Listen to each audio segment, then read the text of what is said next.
Okay, thank you so much, everyone, for coming today. So this is our IACMR Research Seminar Series, session 21. So today's topic is social movements and workplace allies. We're very fortunate to have Brayden from Northwestern University, Kellogg School of Management, join us today. So I'm Lori Yue. So I am Associate Professor at Columbia Business School. So my co-host is Eric Zhao. So Eric is in the Indiana University. So the IACMR, just to introduce a little bit at the beginning of each session. So this is a research seminar, is a monthly and Zoom-based seminar series for scholars around the world. And through this forum, we hope that to provide IACMR members with great access to high quality management research, especially during this time of restricted travel.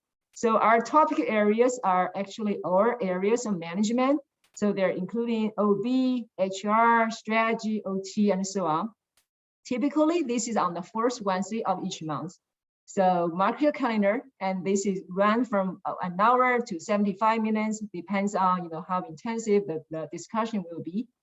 So please be noted, during this time, please mute yourself during the seminar. And if you have questions during the talk, please type it down in the chat box. And you can also ask your question during the Q&A session and after get this kind of moderator and speaker's permission. So this is our rules of asking questions. You can type your question in the chat box and I can raise it and ask Brayden to answer them afterwards, okay? So I just want to say a few words about our speaker today. So we are very fortunate to have Brayden with us today. So Brayden is the McGraw Chair and Professor of Management and Organization in the Kellogg School of Management at Northwestern University. He is also affiliated with the Department of Sociology. So Professor King's research focuses on how social movement activists influence corporate social responsibility and organizational change and legislative policy making. So he studies the ways in which reputation and identity of the business and social movement organizations would emerge and change. So Professor King is the person who actually introduced the social movement theory into the organizational studies. So really completely opened a brand new field for organizational studies. I actually attended graduate school reading Professor King's work, and his ideas about social movement in organizations have inspired many of my own studies. So since 2013, Professor King has been serving as the senior editor at Earth Science, and he's also the founder of this enormously popular website, Earth Theory website. I'm sure many of you have been there. So Professor King received his PhD in 2005 from University of Arizona in sociology. So it's our great honor today, really, to have Professor King join us. So thank you. Thank you, Lori. That's very nice of you to say. I'm just gonna put my slides up real fast. Okay, can you all see them okay? Yes, we can see it. Okay, great. So thank you. That was a very nice introduction. I don't know that I'm responsible for introducing social movement theory to the field of organizations, but I do think I kind of got, or at least I had a lot of help in doing it. I got kind of lucky in the sense of the timing in which I came to my own as a scholar, in that I was training as a social movement scholar and also training as an organizational scholar. My advisor thought I needed to pick one or the other, and I told him, well, I really like both. I really want to study organizations and study political processes around social movements. And it just so happened that around the time that I was doing that there was a sudden interest among organizational scholars in studying things like collective action and how politics affect organizations in more informal ways. And so I kind of was lucky in that I happened to arrive as a scholar at the right time. So thank you for that nice introduction, Lori. Today I'm going to talk about some very new research, one of which, if I get to it, we'll see how much time I have. But the last paper I'll talk about is one that just recently accepted to Organization Science. And the first one I want to talk about is very much a working paper. And so your feedback and questions will be very helpful in terms of formulating the paper and thinking about which directions to take with it. And the topic that I'm going to talk about today are the relation, the need and the necessity of allies in social movements. So I'll start off by just talking, about what a social movement is. I know that probably not everyone here is part of this call is somebody who reads extensively in this literature. But a social movement, so I'll tell you a bit about what this is and why I study it. Social movements are groups of people who engage in collective action in order to purposefully create some kind of change, whether it be in politics or society more generally, or sometimes they're seeking a very specific kind of change in the corporate world or the business world. And so if you think about any of the major kind of radical changes that we've experienced in our world in the last 100 years or so, most of them begin as a social movement. They may have manifest themselves more broadly eventually through legal changes or through major regime changes in a country. But they usually begin with a group of people getting together and saying something needs to change. What are we going to do about it? And then those people mobilize their resources and strategically for the purpose of creating change. So we assume there's a lot of purpose and agency behind social movements. I like to put these pictures up because these are examples of some iconic social movements, including the one in the upper right-hand corner. That's a picture of some Black civil rights activists in the 1950s who are marching outside of a Woolworth store. Think of that as like a sort of the go-to pharmacy or kind of do-it-all convenience store in the southern part of the United States at that time. And they were boycotting it and marching outside of it because Woolworths practiced discrimination against Black people at that time. And so by targeting a particular business, the civil rights activists hoped that they could put some pressure on the local municipalities to change their policies, their rules around segregation. And so from the very beginning of many of these movements, they would see businesses, organizations as targets because they recognize that those are key building blocks of society. If you can get businesses to change what they do, or then you can possibly sort of build up to create broader governmental changes or changes in norms or changes in culture. And you see that today, if you take one of the world's most important social movements right now, which is the environmental movement, you see many of the environmental activists are also targeting corporations. So in the bottom left-hand corner, one of my favorite pictures of social movement activists, these are people who go out on their kayaks and kind of try to put themselves, they're holding like floating protests. So they get in their kayaks and they try to get in the way of these oil rigs to prevent them from doing their jobs so they can't produce or transport the oil they need that they would like to. They call themselves kayaktivists. So the activists on kayaks. And then increasingly you're seeing activism kind of seep into organizations in the workplace. And that's what you're seeing here in the bottom right-hand corner. These are some McDonald's employees who are walking out on the job in order to protest McDonald's sexual harassment policies or their inattention to sexual harassment in the workplace. And you see a lot of, increasingly, I think, especially in the United States, but elsewhere in the world as well, a lot of activists now moving into the workplace, seeking allies or people who can help them out in order to create change from within. So if you think about kind of who are the scholars who care about this social movements and their consequences, I think of three kind of related but somewhat different literatures. The first one is where I come from, social movement theory. Typically, social movement theorists are interested in the sort of the origins of collective action, like how do people mobilize, what causes them to mobilize, and then what are the consequences of that mobilization. Stakeholder theory is really more from the organizational theory side of things, and the interest has been in, from the beginning of stakeholder theory is to explain how firms operate, not just as organizations that are accountable to shareholders, but also organizations that are accountable to a variety of stakeholders, including communities of people who may sometimes organize themselves as activists. And so social movement theory is a way to kind of speak to stakeholder theory, and stakeholder theory gives us a way to visualize the different constituents of any organization beyond just the investors who are trying to, capture market value from those assets. And then the last one is non-market strategy, which is really more about how decisions are made within the firm strategically in order to create and capture value. So the perspective tends to be more from the the executive's point of view. How the non-market part of this is about how do you react, how are executives supposed to react, I should say, to groups of people who are mobilizing against them. So how do you react to activist pressures of that sort? And you see increasingly over time that these literatures have started to merge in some ways. That is, that they speak to common issues, and so you're seeing a lot of I would say cross fertilization between these three literatures. And the studies I'm going to talk about today are very much in the mix in all three of these literatures. So one of the questions, and by the way, I'm kind of watching the chat, but if somebody has a question, please raise your hand, and I'm happy to take questions as we go through the talk.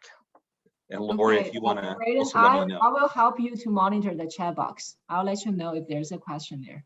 Awesome, thank you, Lori. So one of the questions I've been interested in throughout my career is, what influence do social movements have on firms or corporations?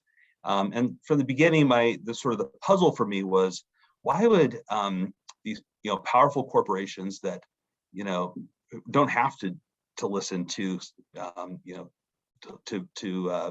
non-shareholders, why would they ever listen to a very small minority of stakeholders, such as activist groups, when those groups of people have very little power relative to other stakeholders inside the company?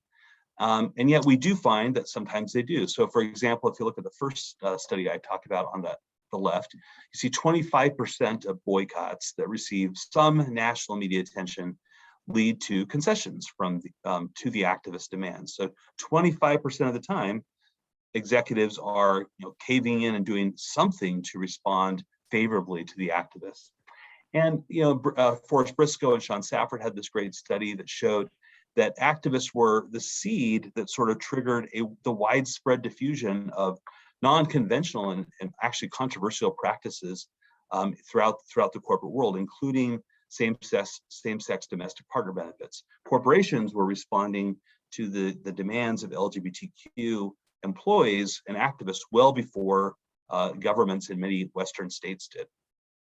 Bodivasi and I have a study that showed that shareholder activism, which is different than a lot of kinds of activism in that it's led by shareholders, led by investors, but importantly, they tend to be minority shareholders. These are very small groups of activists who don't own a lot of stock, but they use their ownership of stock in order to put pressure on companies through these shareholder proposals to change. And we found that these activists are often quite successful. And one of the reasons for that is because they can enhance the perception of risk. That is, if you look specifically at the environmental movement, when there's more shareholder activism going on, then your analysts and auditors are more likely to assess a higher level of environmental risk for that company, and that translates into weaker financial performance. Similarly, Sarah Sewell and I found that protest is associated with declines in stock price. And we found, May McDonald and I found that companies often respond to protests and boycotts by engaging in more post-social activities. So giving to charities, doing more kind of voluntary charitable behavior on the part of their employees. And they do this in an attempt to kind of buffer themselves from the threat that these activists create. And an underlying mechanism that runs kind of throughout most of these early studies on social movements and corporate outcomes is that companies, what they really worry about is they worry that this is going to cause some damage to their reputations. They see value in their reputation. They see that the reputation is an asset of some sort. And so they worry that activists, by making all this negative publicity through protests and boycotts, will damage that image, and this will hurt their reputation and the long-term value associated with that. And so most of the responses are essentially attempts to buffer themselves from this reputational threat. This kind of introduces a dilemma for those of us who study social movements, because we know that, if the mechanism that triggers changes from activists is that there is reputational threat, then essentially what companies are doing is they're taking the information that's presented to them through these protests and activists, and then they're trying to find ways to buffer themselves from that using impression management tactics. So a lot of what companies do in response to social movements is really impression management. And we know from a long history of research on impression management, symbolic management in the organizational theory and strategy literature, that this often leads to decoupling. So that when companies say they're going to do something to preserve their reputation, or that is when they do something to preserve their reputation, they often do it on the surface level, but there's not as much engagement at the ground level. And so that leads to a decoupling of practice and policy within the organizations. And what activists want is real engagement. Brayden, there's a question. Ray, do you want to ask your question directly? Yeah, sure, I can do that. So, I mean, the kind of social movements that you're talking about are all kind of liberal, and that's leading to more pro-social. Do you have any sense if the social movement is an alt-right social movement, trying to go in the other direction? I mean, does that lead, has that been as successful, and the dynamics the same? Does it lead to antisocial behaviors?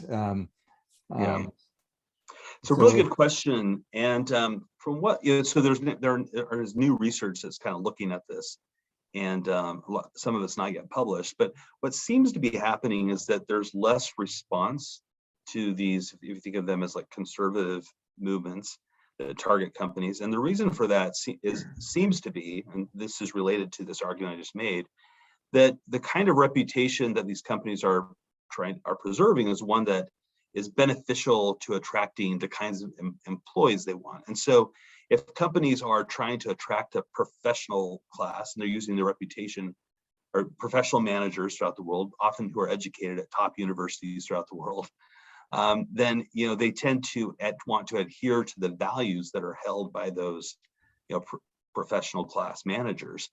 And those tend to be what we think of as, you could say progressive, I'll just call them kind of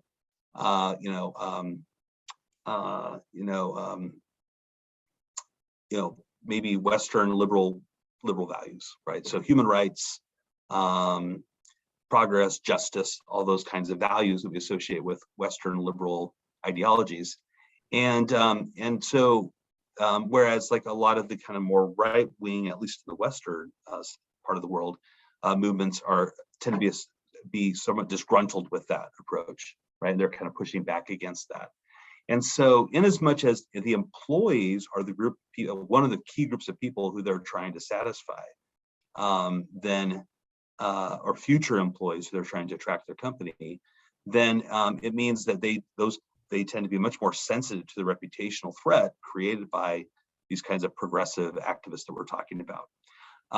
Now, that doesn't mean that there couldn't be a movement that comes along that doesn't, that couldn't create major reputational damage for these companies. We just haven't, seen a mass movement of that type yet. Well, I'll throw in one other twist. You have lots of social movements in China that are to influence U.S. corporate behavior in the U.S.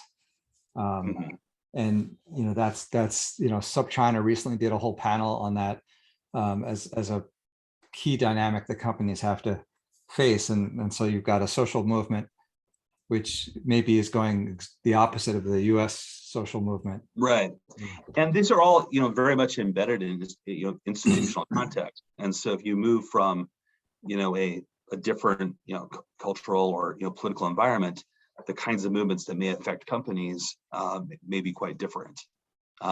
Simply because the reputation is going to be formed in a very different way, or have a different impact on the audiences that they're seeking to gain favor with. That'd be my view. So, I think there definitely needs to be more comparative research on this topic, and I'm hoping that there's more research on this about how these are operating in the Chinese context as well. There's another question in the chat box. So Gracie, you want to ask yourself? Thank you, Laurie, because my internet is not working very well today, so I unfortunately cannot open my camera. I'm new to this field. When you talk about the media, so media attention, in a couple examples you gave, I just wonder, I mean, the media attention is a kind of necessary role in the social movement phenomenon or the theory itself. So whether it's a kind of the driver or it's an outcome. So I try to figure out. Thanks. Yeah, the great question. And yeah, the answer is yes, that the media becomes kind of the translator or intermediary, a necessary intermediary to communicate the movement's grievances to a broader public.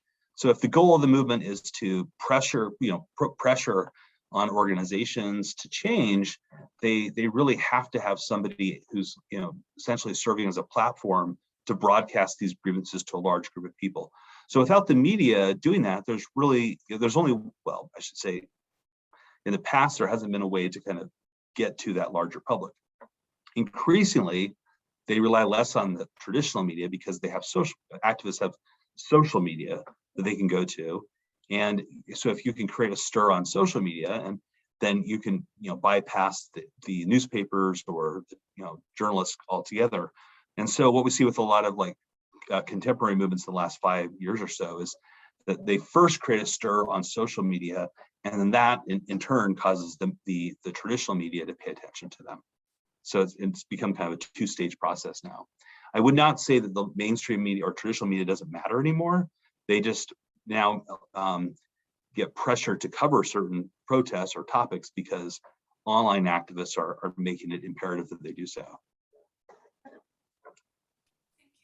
Yeah, Eric. Yeah, Brayden, I have a quick question here. I think you did a great job, especially at the very beginning offering this definition as well as a very brief overview. That's extremely helpful for a lot of students on the call. But seems like when I think about the brief review you offered, sounds like a lot of the movement studies take the movement as something external to organizations, right? To corporations, and corporations are more likely basically reacting, right? So reacting to what's happening outside. Yeah. So because I'm not squarely in this literature, I'm not sure what's happening. Contemporary research. Is there any research really thinking about organizations taking a more active role, like in foreseeing as well as actively managing this whole movement process, so that social movement becomes more like a strategic tool for these organizations instead of purely, reactive here? Yeah, no, you're actually. I'm glad you asked that question because you're taking this conversation in the direction that my talk is going. So thank you for that. So I would say two things. One is that there's a new stream of research coming about that looks at collaboration between movements and organizations. And in that stream of literature, you see people who are interested in alliances, essentially. Strategic alliances used to be only considered, where you have partners, in the for-profit world, working together towards innovation or whatever it may be. But there's also a lot of collaboration or strategic alliances that occur between nonprofit organizations, many of which have an activist identity, and corporations. And so that's one way in which these sorts of boundaries get blurred, through creation of networks of alliances. But the other way, which is I'm going to talk about in my talk today, is the fact that you have people who are parts of movements, they're activists, they identify as activists, and then you have people who are working inside companies and they identify and spend a lot of their time as corporate employees. And sometimes those people overlap, right? Sometimes you're both an activist and an employee. And there are other people who we think of as allies who are not really active in a social movement, but they can become sort of, supportive of the movement, willing to expend their resources and expend their own reputations on behalf of the movement because they want to see some of the movement's goals accomplished inside their company.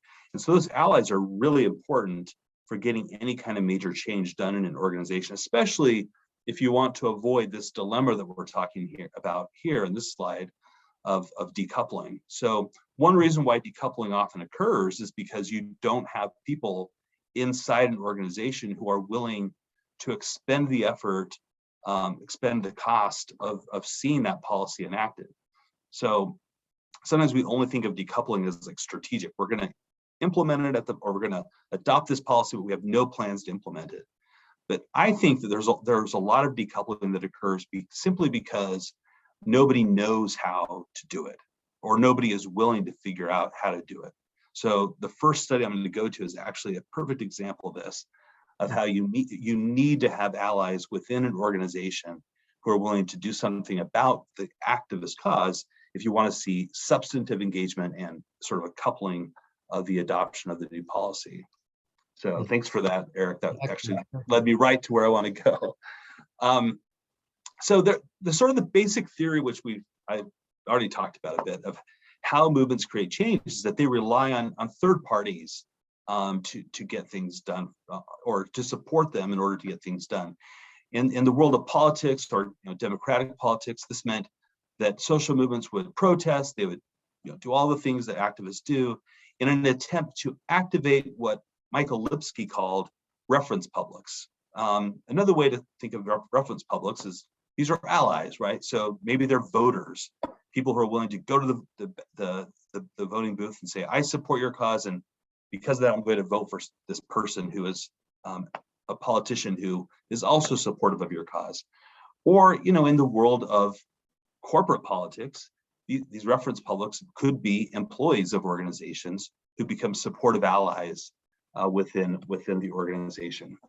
So my definition of a movement ally is it's somebody who who doesn't participate as an activist externally, but who is willing to do something internally to support a movement's cause.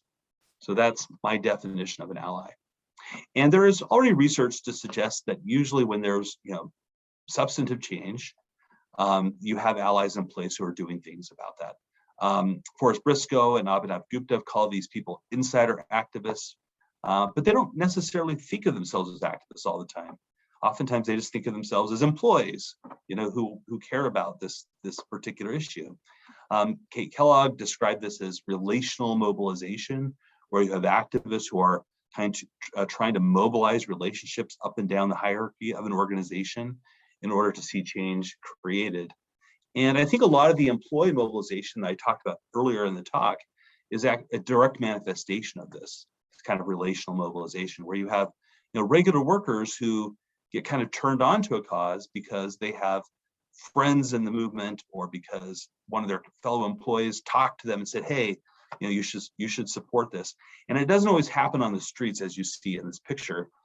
Sometimes happens in the boardroom, in a conference room, or around the water cooler inside the halls of the workplace. And so there is some evidence to suggest that it's important to have allies or employees involved in any kind of implementation process, all the way back to the 1990s, when people like Royston Greenwood were studying radical changes in organizations. They theorized that mid-level employees were sometimes the most important people to make those kinds of changes happen. So in this study that I'm going to talk about, this is a project I'm doing with Taeyong Choi, a current PhD student here at Northwestern, and Grace Augustine, a former PhD student at Northwestern who is currently at the Bayes School in the UK. And in this study, the question we're asking is, what role do these movement allies play in the implementation of sustainability standards in higher education organizations? So our setting are universities and colleges in the United States, and we're looking at sort of the beginning of this effort to try to bring environmental sustainability into the university and make it an important part of what we do. And when you consider environment, and you may not think of universities as like the biggest problem, but we actually are big problems when it comes to producing carbon. We create a lot of waste, a lot of toxic waste actually. And also we've just produced a lot of carbon because our organizations are so big.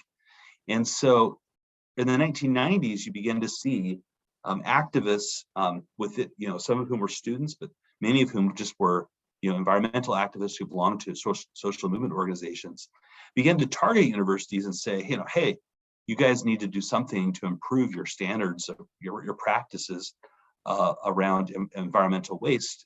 And as we've moved closer to the modern movement, which is all about climate change, it's become intensified because we realize that we have such a large carbon footprint that a lot of what we do is actually enhancing, in a bad way, climate change.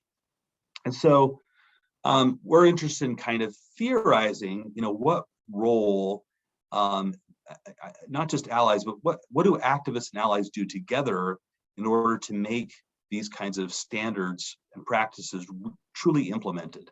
So if you consider, activists on the outside of these organizations, universities and colleges, and they're expressing grievances and they're making demands, you could argue that most of what they do has kind of a moral component to it. Like, they're not seeking to improve the efficiency of the universities. Like, they may once in a while make arguments about that, but what they really want is to make a moral claim about the importance of the environment, right? Like, the environment is important for its own, for its own good. It's a moral dilemma that we face, that we don't take better care of the environment. And so that's a moral mandate that kind of comes from the outside, the activists, to the university. And what you saw early, I would say, kind of in the late 1990s and early 2000s, is that many university presidents, as a result of being targeted by these activists, began to come out and make public commitments to embrace environmental sustainability. So I was at Cornell a few months ago before Omicron shut everything down. And I was talking to them about this, and they said, oh yeah, our university was one of the very first universities to make a public commitment to improve environmental sustainability within the university. This happened like in the early 2000s. But what they do after that public commitment is unknown, and the reason, or uncertain, and the reason for that is because nobody really knew early on what it meant for a university to be environmentally sustainable. There was a lot of ambiguity about this moral mandate, a lack of clarity about, how do you translate this mandate into something that consists of concrete practices, so that we could say, yes, we are actually moving towards an environmentally sustainable organization.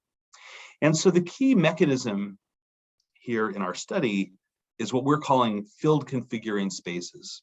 So for those of you who not really into organizational theory or field theory, I'll just kind of take a step back and explain what we mean by this. A field, essentially would consist of all the organizations that practice, a particular domain. And in our case, the field consists of all of these universities and colleges that are, in some ways damaging the environment. So every university or college in the United States would be a part of this field. And when the activists are calling for them to be more environmentally sustainable, the real problem that they face is figuring out how do we turn this mandate into practices of sustainability. And so these field configuring spaces is where that problem solving and translation of ideas into practices happens. And that is really where the allies and the activists come together to make it happen. So we're arguing that these field configuring spaces is where the work is done with allies and activists together.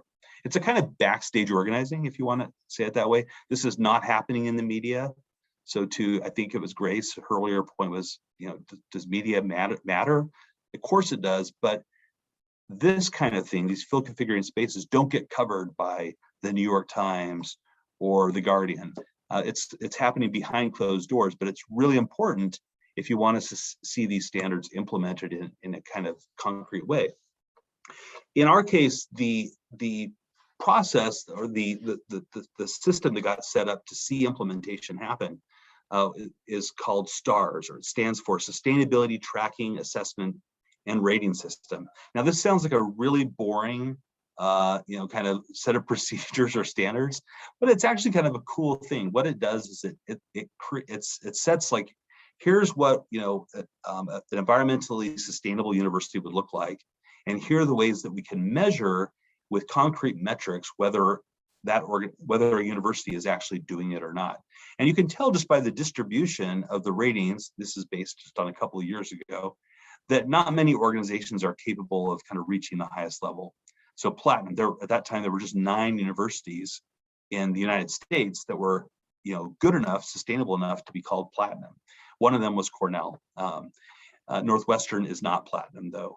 So we still have work to do.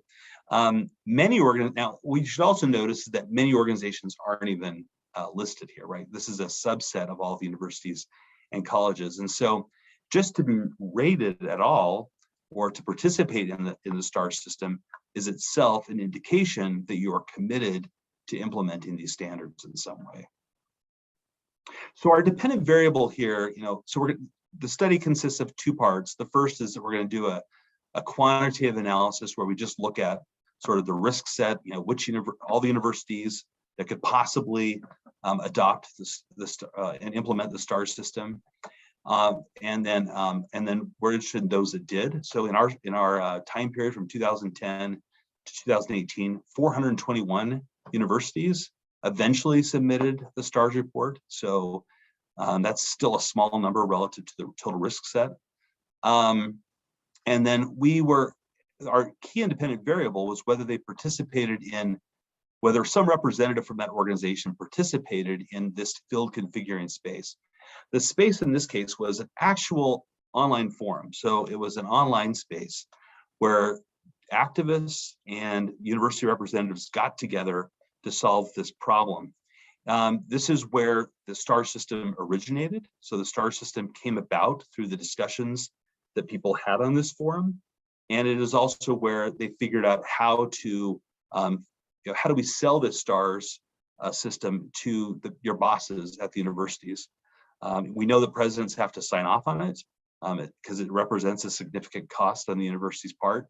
And so this forum became a place where they not only sort of theorized or talked about what it should look like, but also where they figured out how do we make it happen inside our organizations. Yeah, Lori. Yeah, maybe I think Brayden, you have touched a little bit on this, but I want to ask a bit more. Maybe you can say a bit more about this kind of university's motivation of adopting the STAR system. So what kind of stakeholders actually cares about this? Right, either it's a government that provide the funding for some of the public universities, or it's like the students that are trying to appeal to, the students require this, or like internal employee. So what is the motivation for them to get a better reputation or like kind of threat reputation to them? So exactly what they're looking for, or different universities may have different goal of participating in this. So it's a great question. I mean, if you kind of go back to the beginning of my talk where I was discussing the motivations of organizations and why they respond at all to activists, I think the primary motivation of many of these universities is the same as what companies are motivated by when they respond to activists. It's reputational. And that's one of the main reasons why presidents early on began to respond to activists and make public commitments to be more environmentally sustainable. They just didn't want to look bad. And they didn't want to be protested by their students anymore. They wanted their students to say, to go away, go back to studying, instead of protesting them in in the dorms or in the quads all the time. And so the motivation for the presidents to make those public commitments was all about reputation management.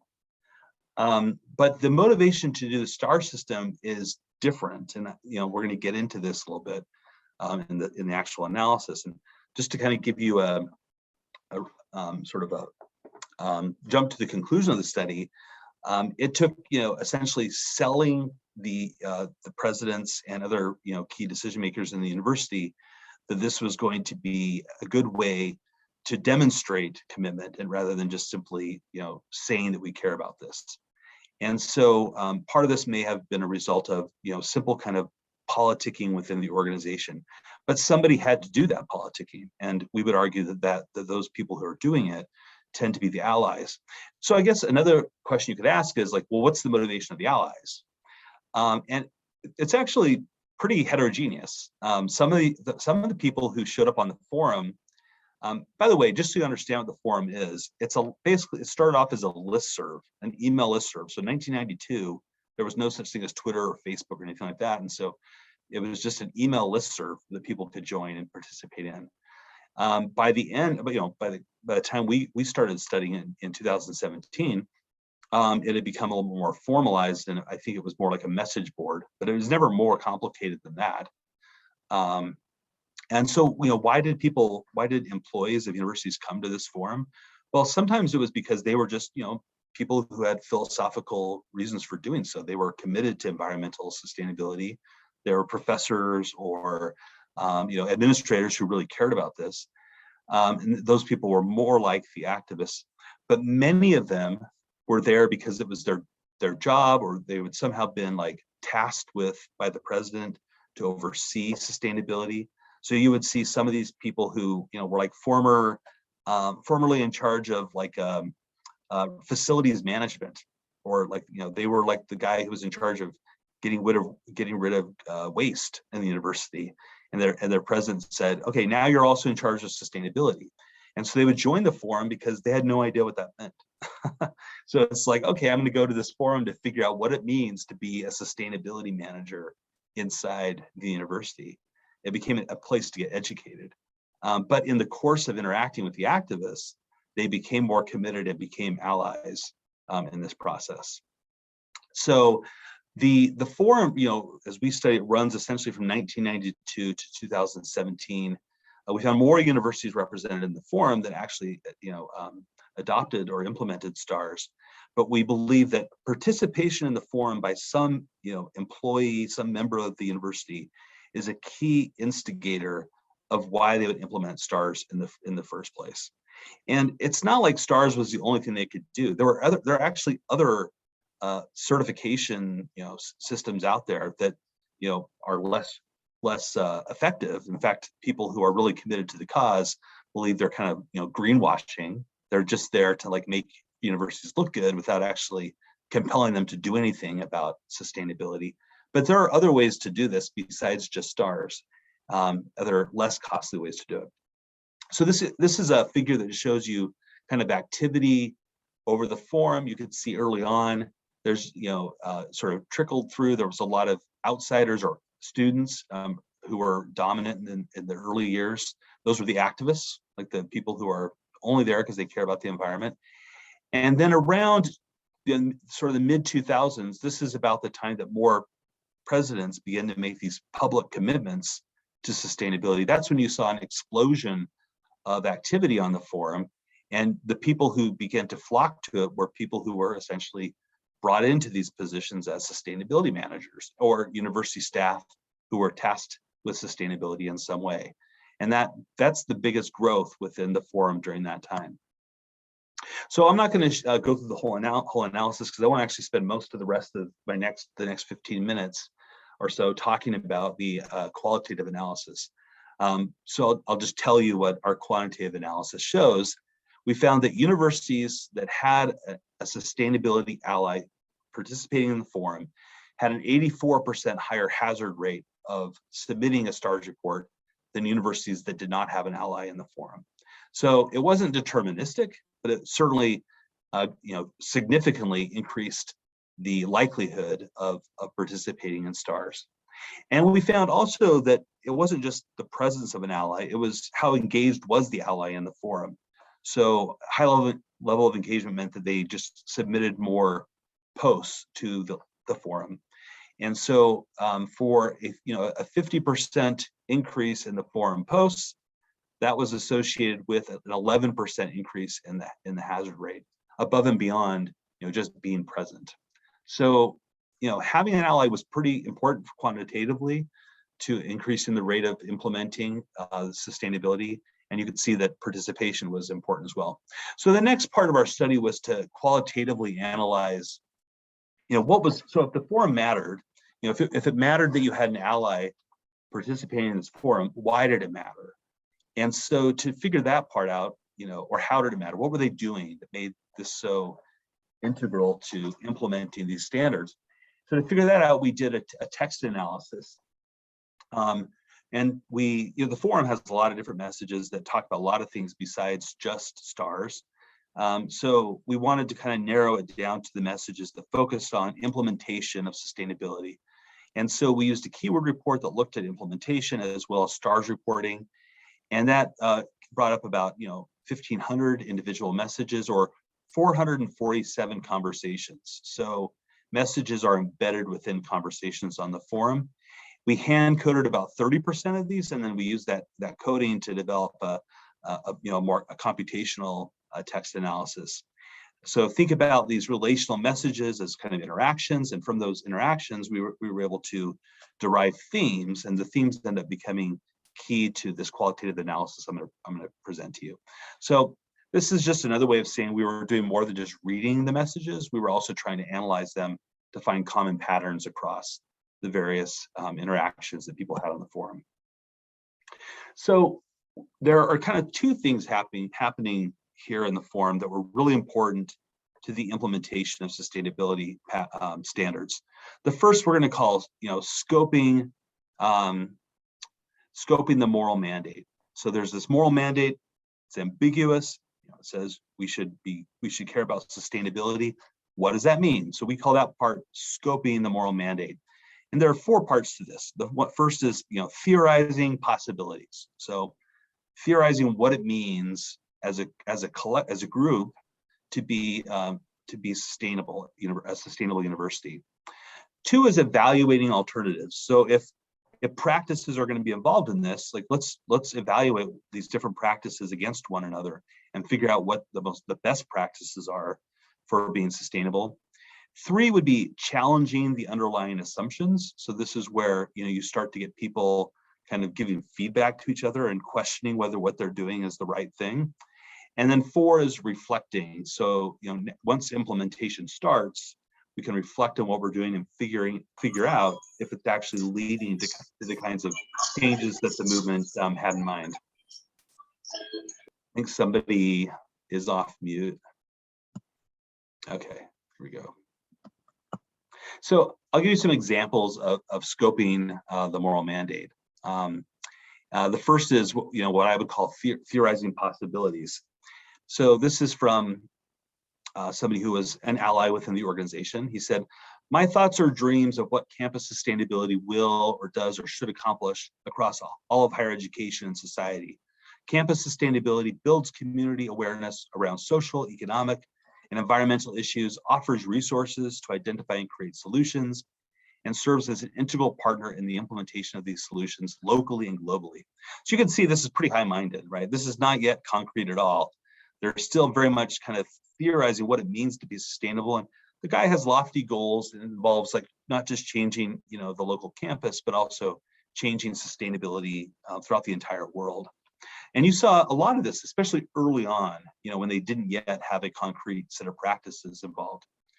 The next example would be, or the next quote is an example of what we call evaluating alternatives. So I realized that you have asked about behavioral change. So this is in response to somebody else who had posted something about, can we get, people to change what they do so that they're acting in a more sustainable way, recycling and doing that kind of thing. But I can't resist editorializing a little bit. It is my opinion that structural improvements to infrastructure are far more effective than behavioral changes in improving sustainability performance. And at this point in time, when this comment was made, there was a real debate going on in the forum about whether, sustainability meant, creating a community of people who were kind of sustainability minded, or whether it meant changing the infrastructure or processes of the organization to make it more sustainable. I think as organization theorists, we would say, well, obviously, the biggest improvements are going to come from, actual structural changes. But at that time, among this group of people, they weren't quite convinced of that. And so it took them a while to kind of settle on infrastructure and structural changes over behavioral changes. So the next process is, and I should point out, this is actually, I wouldn't call this a two-stage process. We think of this as occurring somewhat concurrently. And we call this defining and refining an implementation repertoire. So now we're going from ideas to practices. We call it repertoire because repertoire is essentially like a toolkit of practices that you use to accomplish something. So what the movement and the forum wanted to do is create a toolkit of practices that these allies could take to their organizations and say, this is how we're going to actually implement sustainability. So the first is exchanging information, resources, tools, and contacts. So they wanted there to be active diffusion, purposeful diffusion of what worked in one organization to another organization. And that often meant, sharing experiences, but also real resources and tools that they had picked up in their organization with other people who are part of the forum. 2 was requesting advice or giving direction. And 2 and 3, both of these, the third one, sharing experiences and exemplars, both of these had a lot to do with the sort of the politicking part of this. If one of the issues was, how do we convince the people above us in the organization that this is a good idea, that it's worth expending the costs on this, then you essentially had to teach each other and support each other and how to sell higher ups that this was a good idea. And so they would do that by going to each other and say, what did you do when you talked to your president? Or how did you give me an example of an experience so that I can build on that when I have to talk about this at the next Board of Regents.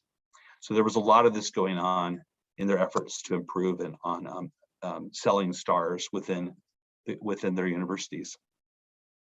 So this first example is an example of seeking advice from a consultant. He said, I know you asked for a consultant recommendation. So they were looking essentially for an external consultant to come in and do it for them. And this person said, but my first reaction is to advise you to think about doing the STARS report yourself. A key component to a successful STARS submission is knowing and learning who has what data on campus, and the process of having an internal person or team find that out is especially important when a college is just getting started in the world of gathering sustainability metrics. And this is actually, I think, pretty germane to the whole process, that if you want to create actual sustainability in your organization, what they had learned from past experience was that if you outsource it, then your organization is not going to develop the capabilities that you need in order to be sustainable in the future. And so creating a group of sort of champions who are going to take this on year in and year out was essential to seeing longevity in their sustainability approach. They didn't want to just sort of get this done, wipe their hands and move on. They wanted to create a group of people who were willing to kind of carry this out year to year and going forward. The second example is in response to a question about administrators, not the people on STARS, not the people in the forum, but administrators within the university who preferred a different external ranking. So the response was, we have used the Green Metric World data collector during subsequent years as a convenient way of reporting to both the Princeton Review and Sierra Magazine, but we don't see the data collector as a replacement for STARS. One, the data collector is a static one-shot tool, enter the data, submit it, and you're done. Whereas STARS is an active management tool that you can utilize for up to an entire year as a means of collecting data from many sources. And so because STARS was a system that required more active management, required more hands-on approach, they said it is greatly preferable to any other system. So this was also a way to kind of sell the administrators on the idea that STARS was worth the effort. So before we conclude, I want to show you kind of, this is our process model for, where we ended up from doing the quantitative analysis. And you can see there are 2 concurrent processes going on within this discourse, this field configuring space. The first is the scoping the moral mandate, and the second is developing and refining a repertoire for implementation. And both are occurring simultaneously. The end result of this is that you have a lot of ideas that are quite fuzzy at first, and you can tell they're fuzzy because the way that Tan colored this, they're very, light blue on the left side of the figure, and as you move to the right, they become more dark blue. What that tells us is that these ideas and practices are becoming more solidified or more concrete over time. And the other part I think that I want you to pay attention to is the fact that we're reducing the number of ideas or practices. So you may start off with a bunch of different ideas, but that over time you winnow it down to fewer and fewer until you have a concrete set of practices that are associated with this moral mandate. So the scoping gives us an idea of what should be. Think about that as like aspirational. This is the aspirational side of sustainability, whereas the developing and refining the repertoire helps create a set of strategies or practices for how to go about actually doing that. these two things have to happen simultaneously, or you're going to end up with a very weak system that doesn't actually get what you want. It's going to be weakly implemented, and you'll probably have some sort of, decoupling as a result of that. So that's what's going on inside this field configuring space. And that's why it's so important to have these activists and allies working on this together. Eric, go ahead. Yeah, Brayden, it's very interesting, and also I'm really impressed by you're doing this you're basically engaging two different types of approach, right? So quantitative and then qualitative. So there are a couple of questions here I have in mind. The first one is you mentioned there's a construct called level of engagement, right? Yeah. In your quantitative study. So how shall I think about mapping that construct to your qualitative work? Especially given there's two different stages, right? And then second, related to this is when I think about engagement, it's not just like level of engagement, right? So there might be different types of engagement, right? So for example, especially when it comes to the first stage, like, there's a lot of discussions and maybe in some conversations, like people tend to converge really quickly, less critical, right? While in other conversations, and maybe more critical, takes a long time for them to figure out, but it's more like a democratic kind of process. I can imagine, these two kinds of engagement may lead to very different outcomes, right? So one might be, faster, while the ultimate outcome might not be as high quality as the second type, right? So how shall I think about, these two sets of questions? I mean, they're related. Yeah. That's a really good question. And actually, I want to think more about the last one, because that could actually help us think about what's, what the difference between the allies who are visiting the forum. So, we've kind of simplified it in our analysis as level of engagement, and it's just this idea that if you're part of an open community, as this forum was, anybody can drop in. Like, there's no sort of entry fee to be a part of the forum. Like, you could just show up and like have a one-time conversation and then leave and never ask a question again. And some people did that. And so for us, level of engagement is a good proxy for, how committed are you as an ally?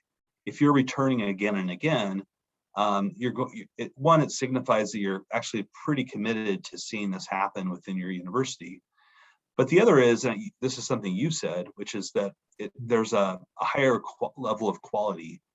That is, the kind of information and use that you're getting from the forum will be of higher quality when you're returning it more than one. When you're returning again and again.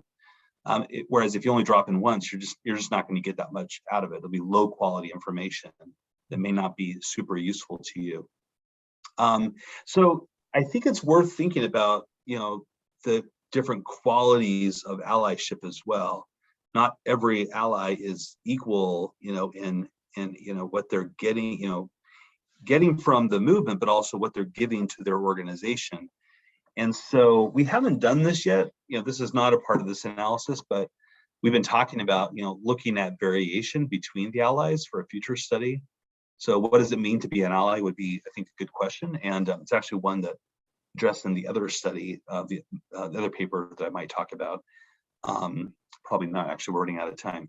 But I think that, there are differences in allies. Not allies are the same, because they're not all as committed to the supporting the movement, and they're not as committed to giving back to their organization. And so one thing we need to do is explain variation in that, in allyship. Yeah, so that's a great question. Yeah. Before I move on, does anyone else have any questions about this sustainability study or the process model itself?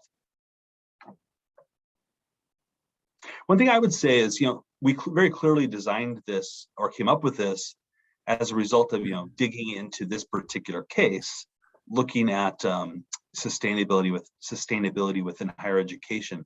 But it's only useful, I think, as a sort of social science tool if it's applicable and generalizable to a larger set of cases. And so I thought, so to what extent do we see this happening elsewhere?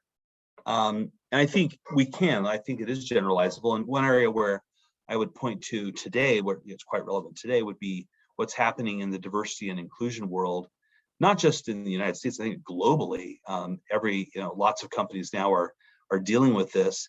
And you see a lot of companies who are trying to do quick fixes by saying, we'll bring in, a diversity and inclusion speaker to kind of, give us like a one-time diversity training. And we know from research, those are terrible. They don't work very well.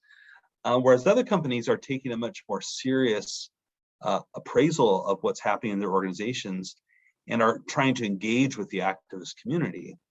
I always tell people the times when I've consulted with companies and they ask me, what do we do? My response tends to be the same, which is that you're going to get better outcomes for your organization if you are actively engaging with the activists themselves, because they're going to give you good information. Like they're going to tell you, it may not be what you want to hear, but it's what you need to hear in order to fix the problems in your organizations and come up with innovative solutions. And so I think you're seeing more of that happening right now in the diversity and inclusion side of the corporate world. But it's certainly not limited to that. It happens in lots of different areas as well. Yeah, Ray, I see your hand being raised. Yeah, I'm trying to think about, you started off with the idea of backstage, and I don't know if that's so central.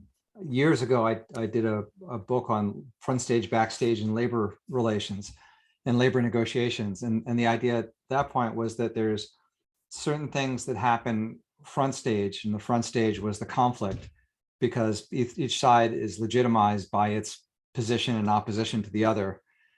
And that the only kind of, integrative engagement is the sort of trust that develops backstage that's hidden, and it's hidden because it's not legitimate. And I was wondering, I was trying to figure out in that sense, what you're defining as backstage is not really completely backstage. It's public and it's visible, but it's less visible. And also I was wondering, when I looked at the timeline of how much conversation there was a real break where it suddenly becomes gigantic, and it was tiny before. So I almost wonder whether it started off being backstage, but then become front stage, and if there might be a backstage behind that one as well. Yeah, I think I'm probably thinking about the difference between front stage and backstage differently than you are. Although there is a similarity in that a lot of the front stage work between activists and their targets is very conflictual, right? So it's the activists, protesting and marching and, doing all that, confrontational stuff that we usually associate with activism. Whereas the backstage stuff can be quite collaborative and solution seeking. The reason why I call the former the front stage is because it's what the public sees, right? So it's what the public focuses on because it shows up in the media, or because the protests are done specifically to attract public attention. Whereas this, the stuff that's occurring in the forum or in these field configuring spaces, as we're calling them, is backstage, not because it's not because it's not open to the public, but because it's not done for the purpose of the public as an audience, right? The audience is not the public. The audience is the people who are participating in the forum. Like they're there because they're working together to create something. And I think you could probably call like the same, the kinds of collaboration that you see in strategic alliances between activists and companies as a kind of a backstage as well, because again, it's not done for the purpose of attracting public attention. It's done because these people are working together to try to come up with some common solution to a problem. But as soon as it turns into a policy, that you want to announce to the world in order to affect bolster your reputation, then again it becomes a front stage thing, because your public is the audience is the public. And so I think what the goal of what's happening in this forum is to actually, in some ways, decrease the distance between the front stage and the backstage. They want to essentially, make the policies that were announced to the public by the university presidents, they want to make them a reality, something that's actually happening, kind of in an invisible way, but meaningful way within the walls of the organization. They don't want it to be, invisible and meaningless, which is what happens in many organizations. Yeah, well, yeah, absolutely. And the question also is like, if you're spending a whole lot of time with, quote, the enemy, or, if that's the way to think of it, yeah, is that something that creates suspicion, or are the same people who are doing the front stage in your mind and the front stage stuff, are those different people than those people who are doing this backstage? Are there people kind of moving between those territories? That's a really good question. And we in one of the analyses that we did, it's not a part of this paper, but in a paper that Grace and I are working on right now for a different journal, we try to figure out, like, how, to what extent the actual activists who belong to movement organizations are involved in the forum. And we found that it increases over time, but the absolute number increases over time, but percentage-wise, it decreases over time. And many of those people, would belong to a group like Greenpeace or the Sierra Club. They belong to the enemy, if you want to think of it that way. But clearly, not everyone who's a part of the enemy, who's a part of those social movement groups, shows up at the forum. It's a select number of those people, and they tend to be the people who are there because they're just very solutions oriented. Like they want to do more than just protest. There are a fair number of activists, that all they want to do is protest, because that's what they know how to do. They're good at that. But there's, all it takes is, a 10% of them who are willing to kind of go to the backstage and engage with those allies to get work done. And so I guess if there's a takeaway from the talk besides that allies matter, it should also be that for allies to contribute in a meaningful way to the organization, they need activists to be involved as well. And so if I were to give this talk to the activists group, it would be the lesson would be, hey, the work doesn't end at the protest. That's just the beginning. The work has to be carried on in these kinds of invisible ways where you're maybe not getting, the pat on the back from your fellow activists. It's grueling work, boring work sometimes, but it's necessary if you really want to change the world you live in. I think the experienced activists know that, but not all the Twitter activists know that. They haven't quite learned that yet. Yeah. So I think I'm out of time, but let me get to one more takeaways from the study. Oops. So movement allies are effective in shaping the implementation of these mandates. And when they engage in these field configuring spaces, like-minded people. And I think I just touched on why that's so important, the last thing I said, which is that this is where the grueling work has to take place, where you take a meaning that's ambiguous and turn it into something concrete. The other thing that we don't touch on as much here, but I think we're observing, it shows up in another paper we're working on, is that this field configuring space is where allies become deeply committed to the cause, and maybe some of these allies become activists in their own way. So somebody may have started off as simply, hey, I'm the recycling guy. That's my job.